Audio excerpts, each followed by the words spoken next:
¿Qué tal? ¿Cómo está usted? ¿Está preparado para continuar nuestro estudio de Primera de Reyes capítulo 17?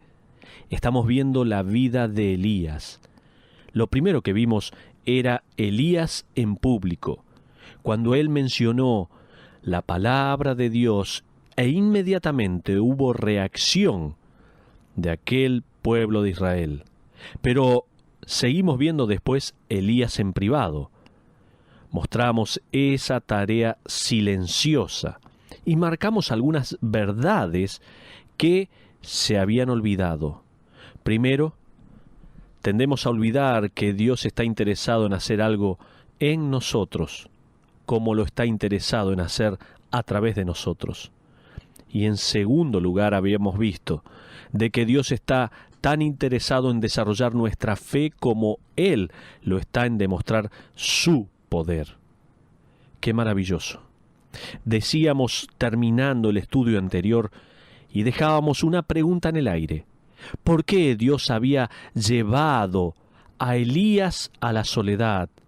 Lo había sacado del centro de atención y de la vista del público, y lo había ocultado de la vista de todos, menos de la de Dios. Déjenme sugerirles algunas razones de por qué, algunas verdades duras sobre el aislamiento. Primero, un periodo de aislamiento siempre precede a un ministerio completamente nuevo de envolvimiento. Pienso en Moisés. ¿Quién dejaría el palacio de Egipto a cambio de la soledad? Pero Dios lo estaba preparando para una misión aún mucho más grande. José pasó muchos años olvidado y abandonado en una prisión egipcia antes de disfrutar de la notoriedad de ser el primer ministro.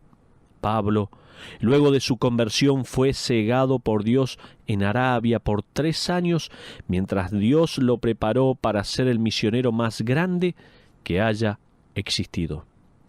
No sabemos casi nada sobre estos 3 años de oscuridad privada. Parece haber un modelo. Parece ser que la soledad es el mejor lugar en el mundo para conocer a Dios. Segundo, mientras que nunca nos ofreceríamos para la oscuridad solitaria, es en el lugar más secreto donde la obra más selecta de Dios es realizada, donde conocemos mejor el carácter de Dios. Finalmente, la fe es forjada bajo la presión íntima. Estamos pensando en algunas verdades duras de el estar aislado. En primer lugar, mencionamos que un periodo de aislamiento siempre precede a un ministerio completamente nuevo de envolvimiento. En segundo lugar, nunca nos ofreceríamos para la oscuridad solitaria. Es en el lugar más secreto donde la obra más selecta de Dios es realizada, donde conocemos mejor el carácter de Dios. Y finalmente, la fe es forjada bajo la presión íntima. Ahora, Dios nunca le da a sus hijos una tarea difícil sin proveerle de seguridad. En el versículo 4b, Dios dijo: «Y yo he mandado a los cuervos que te den allí de comer». Luego, en el versículo 6 se nos dice: «Y los cuervos le traían pan y carne por la mañana, y pan y carne por la tarde, y bebía del arroyo». ¿Por qué Dios usó pájaros? Nos podemos preguntar en este momento. Ahora tenemos que preguntarnos, ¿por qué Dios usó pájaros? Primero, para revelar a Elías que Dios estaba en control de la creación. Para revelar a Elías, para mostrarle a Elías que Dios estaba en el control absoluto de la creación. Ahora bien, a los teólogos liberales no les gusta el elemento maravilloso en estos versículos, de que los cuervos le traían a Elías su desayuno y su cena. Por lo tanto, han sugerido que la palabra hebrea para cuervos, la cual es oreb, puede cambiarse un poco para formar árabe. Esa sería una manera ingeniosa para apañar el texto, pero no volará. Perdón por el juego de las palabras. Aun cuando sería un milagro que un árabe alimentara a un israelita, ese no es el milagro en estos versículos. Francamente, Dios es lo suficientemente poderoso como para crear un universo, y es lo suficientemente poderoso como para gobernar el universo. No solo reordena el cielo natural del agua de manera tal que cesen el rocío y la lluvia, sino que también reordena la inclinación natural de estas aves. Las aves no les proveen la comida a la humanidad, no les traen la comida a los humanos. Lo sé porque tengo una, y ese pequeño glotón es bueno para nada. Mi amigo, si puedes creer el primer capítulo del Génesis, puedes también creer el 17º capítulo del libro de Primera de Reyes. En cuanto a eso, puedes creer entonces en cada capítulo de la Biblia también. Todas las mañanas y todas las tardes, Elías recibía su comida del pico de las aves. Ahora, quizás recuerdes de nuestro último estudio, que Santiago nos contó que Elías era un hombre como nosotros. Eso debe significar que entre desayuno y cena puede que haya comenzado a dudar del cuidado de Dios. Puede significar que durante la oscuridad de la noche puede que haya cuestionado el plan de Dios. Pero entonces vendrían las aves. Cada vez que las aves venían, se le recordaba a Elías que Dios era más grande que Baal. En ese momento, Baal era incapaz de hacer crecer a un cabillo de trigo, de hacer caer una gota de lluvia. Dios, sin embargo, puede proveer de un completo plato de cena de pan y de carne. Ahora, presta mucha atención sobre qué le traían las aves a Elías. Le traían carne y pan. ¿Se dieron cuenta de que las aves no le traían vegetales a Elías? Creo que Dios está tratando de decir algo. Necesitamos aplicar esto. Algunos de ustedes pueden estar pensando, bueno, los cuervos tampoco le traían ninguna rosquilla glaseada. Esa es una mala aplicación, ¿no? Déjenme la predicación a mí. Está bien, pero hay otra razón por la que Dios puede haber escogido cuervos para que entregasen esta cena ejemplar. Segundo, Dios le estaba reafirmando a Elías que cualquiera o cualquier cosa que él escogiese podría servir como su mensajero. ¿Recuerda? Estamos pensando por qué Dios escogió y usó estos pájaros. En primer lugar, para revelar a Elías que Dios estaba en el control de la creación. En segundo lugar, estamos diciendo que él estaba reafirmando a Elías que cualquiera o cualquier cosa que él escogiese podría servir como su mensajero. ¿Sabías que de acuerdo con el libro de Levítico del Antiguo Testamento capítulo 11, el cuervo era considerado un animal impuro? ¿Dios escogió usar algo impuro? Jen Getz sugirió que si Elías hubiera sido tentado de dudar sobre su dignidad para alguna vez ser utilizado por Dios, los cuervos le recordarían 2 veces al día que las cosas indignas que obedecen las órdenes de Dios le sirven a él como los mejores mensajeros. ¡Qué hermoso pensamiento! Si Elías hubiese sido tentado en dudar sobre su dignidad para ser utilizado por Dios, estos cuervos 2 veces por día le estarían recordando que aquellas cosas indignas que obedecen las órdenes de Dios le sirven a él como los mejores mensajeros. Cada vez que tú y yo estemos viviendo en nuestro arroyo de oscuridad o aislamiento, cuando Dios nos tira hacia el lugar secreto para su consejo, nosotros como Elías podemos estar abrumados por pensamientos de indignidad. Fue ahí, en ese arroyo, que Elías aprendió que Dios obra a través de instrumentos débiles y oscuros para hacer su trabajo para él. Pero veamos una respuesta severa. Ahora observa el versículo 7. Me referiré a él como una respuesta severa. Pasados algunos días, se secó el arroyo porque no había llovido sobre la tierra. Ahora bien, espera un segundo. Casi no había comida sobre la tierra, pero Dios milagrosamente hacía que los cuervos se la entregaran. ¿Por qué no permitiría que este arroyo siguiera fluyendo? Elías, por más de 1 año, ha permanecido al lado de este arroyo. Me imagino que probablemente se había construido una choza para él mismo y tal vez se había hecho algunos muebles en crudo.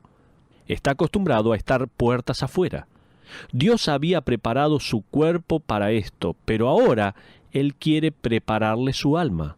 Entonces, Elías se da cuenta que los árboles y los arbustos estaban muriendo lentamente. La tierra se torna árida mientras los días se suceden unos a otros. El viento azota la tierra seca revolviendo el polvo, mientras la tierra gime por un sorbo de agua. El arroyo de Elías comienza a menguar. Nota que la orilla del arroyo se torna más y más descubierta, mientras el arroyo se angosta hasta quedar como un hilo. Finalmente, se escurre a nada, y la tierra donde el arroyo solía fluir, ahora se hornea bajo el sol y se vuelve dura como todo lo demás.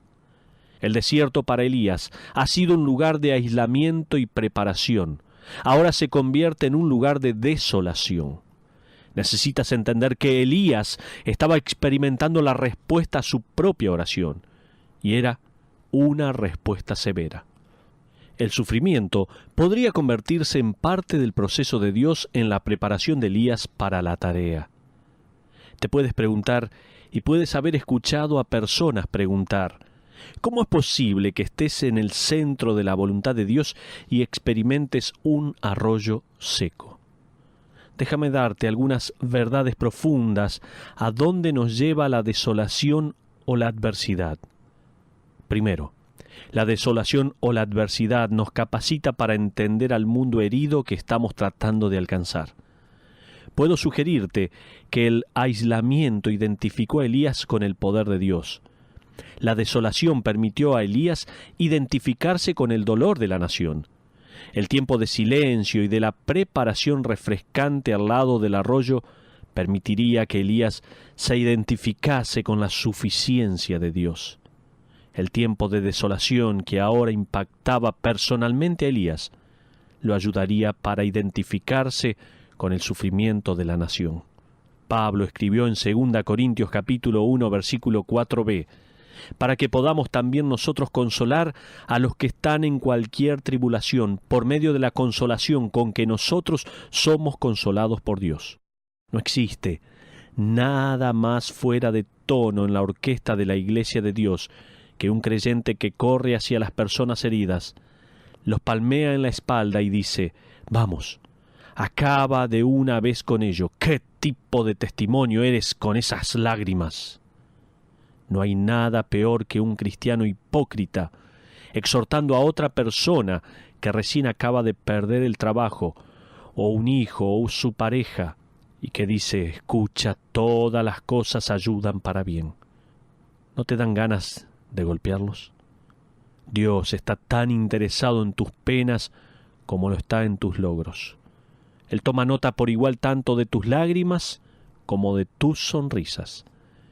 Nunca olvidaré lo que aprendí recientemente sobre J. Oswald Sanders, un distinguido maestro de la Biblia y autor.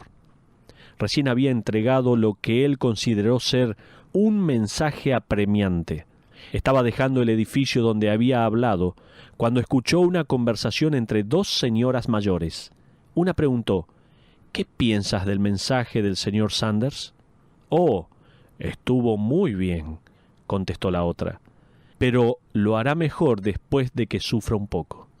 A. W. Tozer ha escrito, «Dios no puede utilizarnos a fondo hasta que hayamos sufrido mucho». Damas y caballeros, el sufrimiento era una parte indispensable del proceso de preparación de Elías para el servicio. También lo es para nosotros. Estamos pensando en algunas verdades profundas a dónde nos lleva la desolación o la adversidad. En primer lugar, dijimos que la desolación o la adversidad nos capacita para entender al mundo herido que estamos tratando de alcanzar. En segundo lugar, La desolación o la adversidad es parte del currículum de los discípulos que están aprendiendo. De hecho, es durante los episodios confusos y desafiantes que Dios ejecuta su mejor remodelación en nuestras almas. La adversidad nos lleva a un lugar donde se nos esconde. Dios nos encuentra ahí y lo transforma en un lugar donde lo buscamos y lo encontramos. Quizás estás escuchando esto hoy y estos pasajes tienen tu nombre en ellos. Estás en un punto de tu vida donde parece que Dios te ha puesto en una habitación, ha cerrado la puerta y ha empujado las sombras. Estás sentado al lado de un arroyo que se está secando. Puedes mirar a Elías y decir, ese soy yo. Estoy en el desierto y está desolado. Déjame leer lo que David Roper escribió sobre el arroyo de Kerit, del cual algunas traducciones lo escriben Kerit, y cómo lo aplica a la vida de cada creyente.